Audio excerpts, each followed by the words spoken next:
对，你这个生活对也是生活下来，这个生活下来。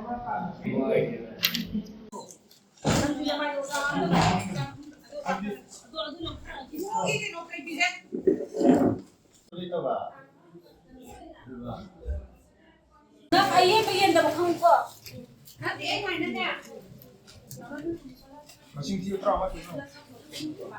Ako sila ba? Pero kailangan mo sila pura sila.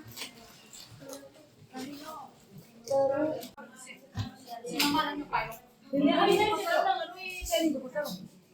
Siko lang. Session mo muna kayo.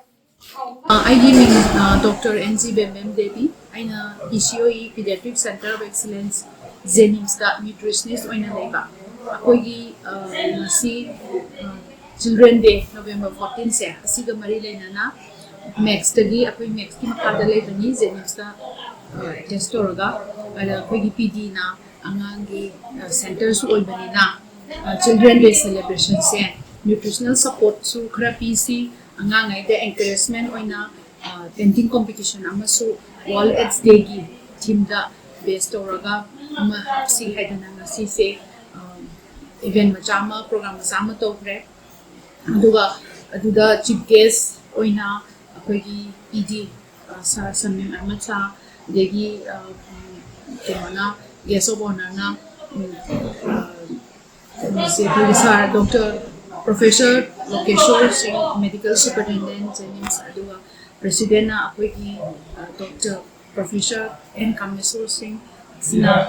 guys the link silaga program asi sathaki bani adugi lorapada painting competition angangai si base ani thona khaidoga as wise to abedi chi tara ama tara di mathak smile toraga angang sing se koi khatangi na taba koi sta chahida loba angang sing da na taba to ko center sing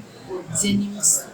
rims thoba sida puna contact toraga angang khara thabiro smaina meri painting competition to ko de yahan bi hadana toraga moida nasi program si togre aduga angang sing sida daksa logo la angang sing se koina kauraga painting competition naming da boraga su noigi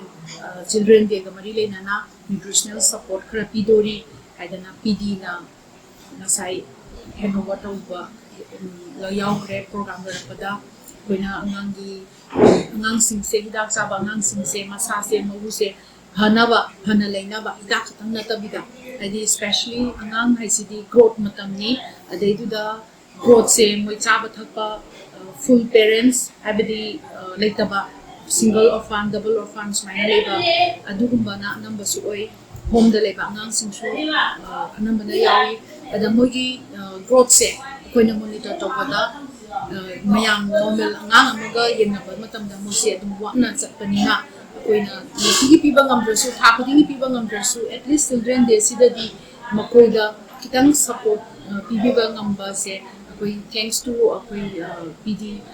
samin sa ametsa na tobi badahi koi sa kamisho dumya tanaraga sumaina PC haidana sangom ne adegi cornflakes ne hawai ne yerum ne doraga koina ngasi se angang sida pizza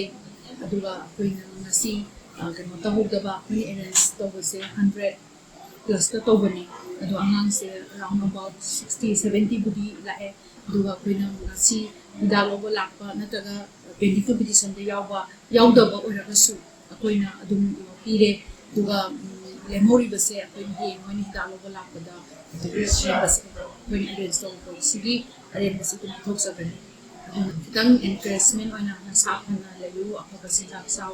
aduga nasada daksa jai habaki masa nihanda balekana habidi manage toraga leiba oiba yaraba matamni jiti dakba ba thunge aduna virus se koina lukok ngamdraga su suppress toraga masamu se kana leiragadi koina viral test toboda anang singse virus se uba phangdaba habidi target not detected na zero da kurapanga magadi exam the virus yaudara su upamda suppress tobiba sigi bam seda di koina transmit tobodo atopa new infection do lakana bani aseja support oina koina ngasi seda sedel ni malini na nutrition support kan bizarre